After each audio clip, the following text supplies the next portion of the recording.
Bien, Jean-Claude, à toi.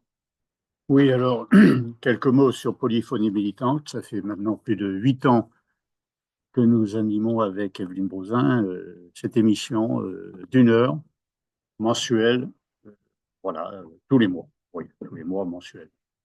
Donc, Polyphonie militante, je reviens un petit peu sur l'origine.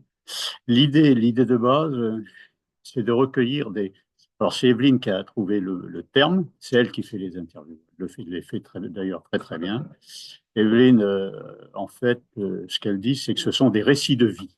Ce ne sont pas proprement parler des biographies.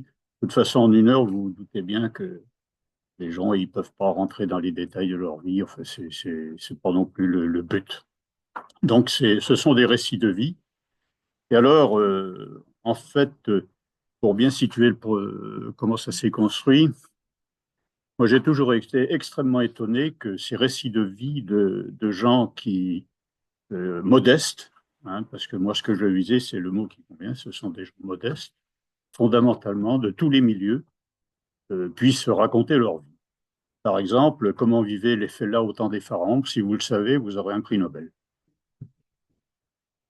Voilà. Voilà. Et ce ne sont pas les seuls.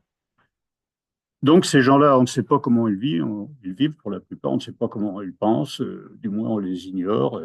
Ce sont, au premier sens du terme, des sans-voix.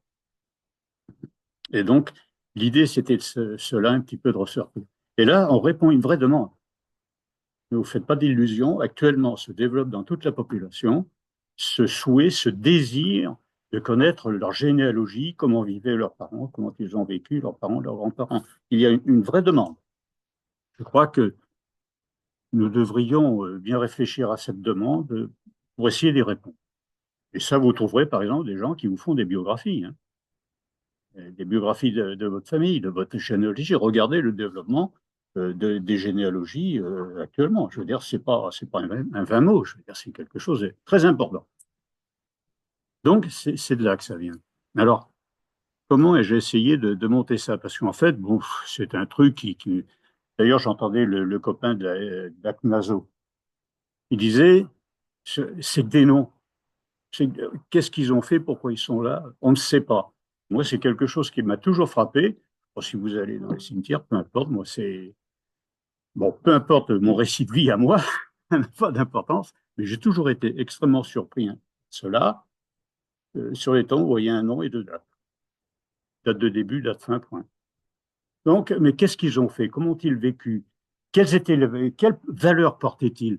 Parce que nous sommes, je ne sais pas si vous l'avez constaté aujourd'hui, moi je veux bien qu'on dise, et ce qui est vrai, que les religions disparaissent, mais en même temps les valeurs qu'elles portaient.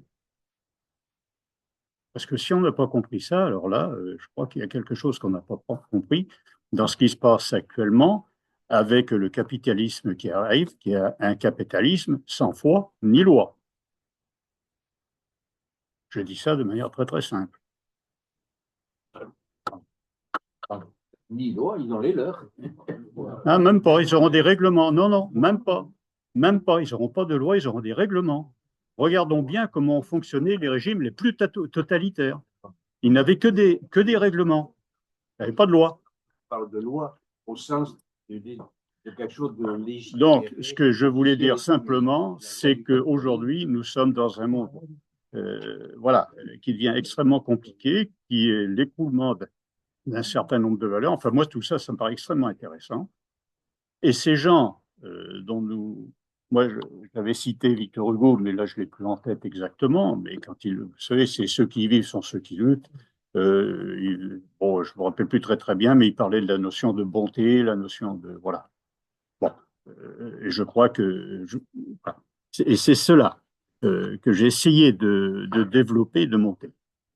Alors, j'ai toujours été extrêmement passionné par tout ce qui était le son, la voix et la transcription. Je peux vous dire qu'il y a un monde là, à découvrir, c'est extrêmement intéressant. Mais ça, c'est encore autre chose, on ne va pas l'aborder maintenant. Donc, quand j'ai eu l'idée de faire. Alors, je faisais déjà pour Espace Marx des émissions autour de l'actualité. Bon, comme tout le monde, nous faisions venir des personnes qu'on interviewait. Bon. c'est assez classique, je veux dire. Mais bon, j'avais déjà une idée des montages radiophoniques, comment fallait les faire. Bon, je manipulais tout ça. J'avais les liens avec nos amis les amis de RIG, ça s'appelle comme ça. Donc j'avais mes habitudes, je savais comment monter une émission d'une heure. J'ai proposé cela. Mais alors, euh, avec qui parce que je ne vous cache pas qu'au début, je suis allé voir Jean, je lui ai dit, dis donc, est-ce que tu penses que ça pourrait intéresser l'IHS, Espace Mars aussi, Dominique?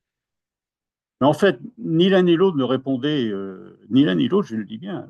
Je me suis mis avec Espace Mars parce que c'est lui qui me fout la paix. Donc je te remercie, Dominique, mais je dis les choses franchement.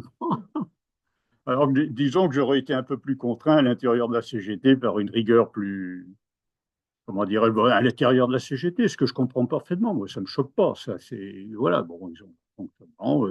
Et puis, c'est normal, je trouve tout à fait normal que l'IHSCGT fasse l'histoire de la CGT, point barre. Et voilà. Donc, tout ça me paraît normal. Par contre, moi, ce que je voulais, c'était interviewer des gens qui participaient au mouvement social. Alors là, c'est plus la même musique, parce que le mouvement social, bah, vous la trouvez dans tous les milieux. Voilà, tout simplement. Et donc, il fallait sortir d'un cadre, je dirais, partisan, voilà, mais sans aucune. Enfin, je suis moi-même depuis 50 ans à la CGT. Et oui, ça s'arrose. Hein. Et je continue à payer mes cotisations, ou ma cotisation. Voilà. Donc, voilà. Et ça, Dominique, je te remercie. Tu m'as toujours foutu la paix. Je peux toujours pu interviewer qui je voulais. Par contre, on arrive maintenant à un moment de lassitude, et ça, c'est vrai, au bout de 8 ans. Et puis, moi, quand je regardais, c'est vrai, rencontrer, débattre, confronter, c'est pas tellement une émission de radio. Alors, c'est pas l'objet, je comprends très très bien, c'est pas dans l'ADN, si je puis m'exprimer ainsi, de polyphonie militante. L'IHS-CGT, bon, ben, c'est la CGT, et je le comprends aussi, ça me paraît tout à fait normal. Et donc, je crois qu'une idée qu'on pourrait avoir, je vous le suggère, c'est de proposer soit aux archives départementales, soit à Mémoire de Bordeaux, de faire quelque chose comme ça, de porter cette émission avec vous comme noyau de moi. Tu vois, constituer quelque chose qui porterait une émission radio autour de ce projet, c'est-à-dire interviewer des personnes du mouvement social. Et bon, qui sont ces personnes? Parce que maintenant, moi, je me heurte à ce problème. Les personnes, c'était un homme, une femme, déjà. Hein.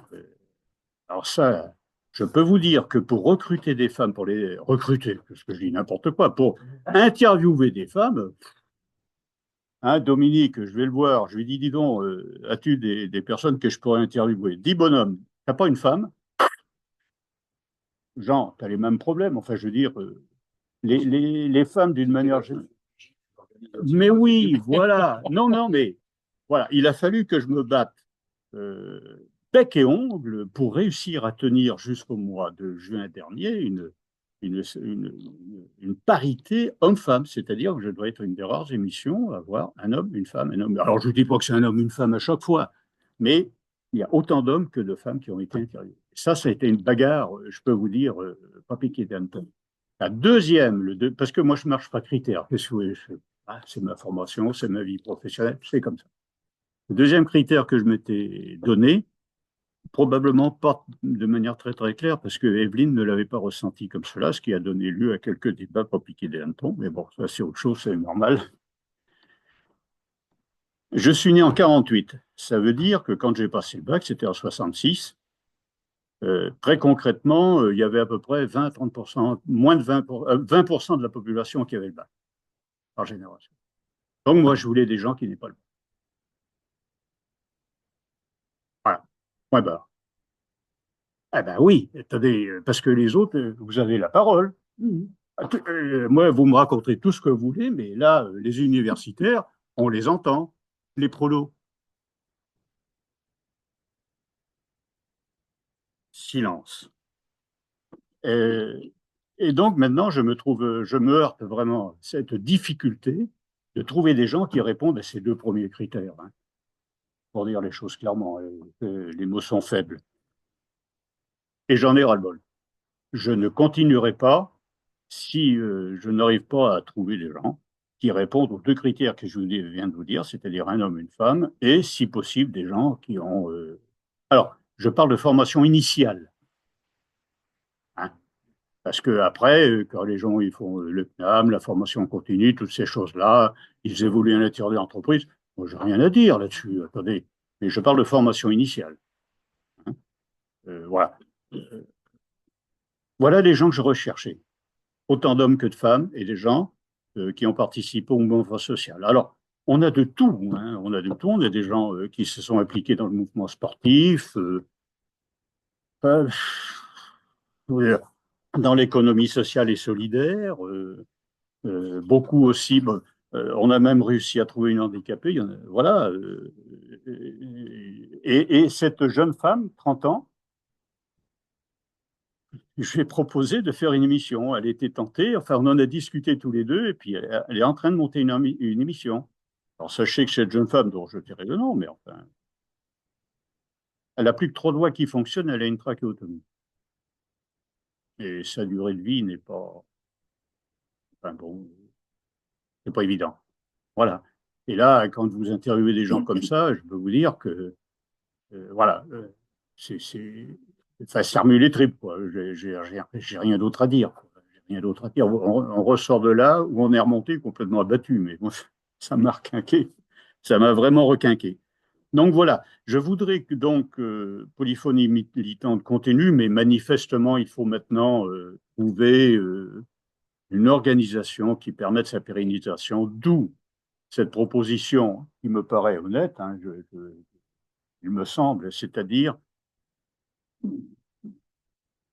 comment pouvons-nous alors créer cela, soit au sein des archives, soit une structure, mais avec vous. Moi, je veux pas le faire sans vous. Hein. Je parle à Jean, je parle à Dominique. Je suis de gauche, hein, je suis pas, je suis de là. Moi, je suis de ce monde. Hein, je suis pas d'un autre monde. Et puis j'y tiens, j'y tiens. Voilà. Donc c'est un petit peu un appel à l'aide. Deuxièmement, au point de vue du prix, Annie, tu voudras bien payer la cotisation à ériger. Voilà, mais c'est ma seule demande et c'est pas la mienne. Donc, donc grosso modo, cette activité coûte 100 euros par an. Qui fait moins?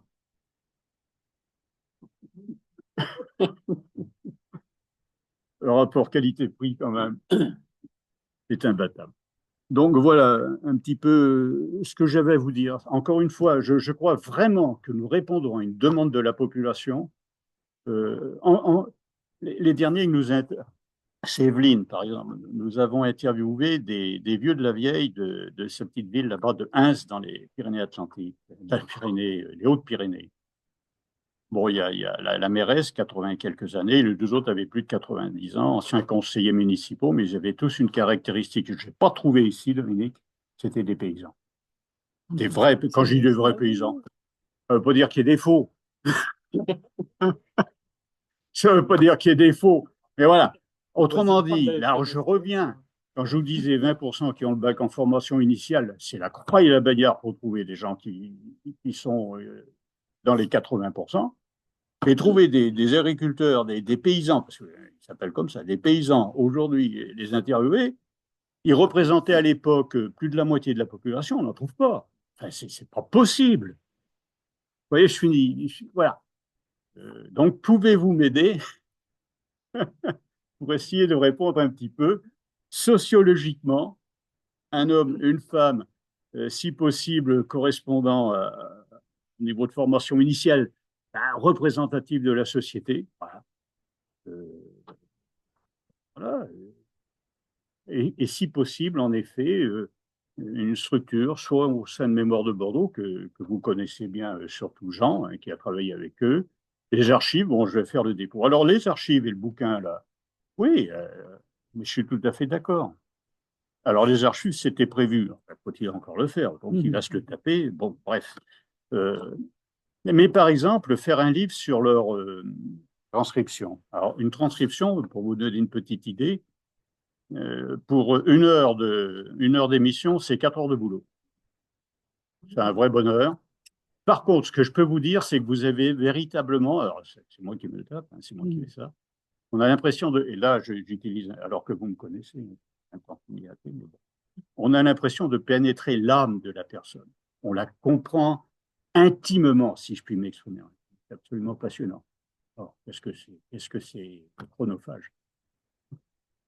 Qu'est-ce que c'est chronophage? Mais c'est très intéressant. Voilà, et c'est là aussi où on voit la fluidité de ceux qui ont l'habitude de parler en public ou pas, peu importe de parler, et puis ceux qui ne parlent pas. C'est absolument passionnant. Enfin, moi, je sais que j'ai été très enrichi par toutes ces personnes, tous ces échanges. J'ai trouvé ça extrêmement passionnant. Voilà ce que j'avais à dire. On continue, mais franchement, là, je commence un petit peu à fatiguer très, très, très, très, très sérieusement. Merci.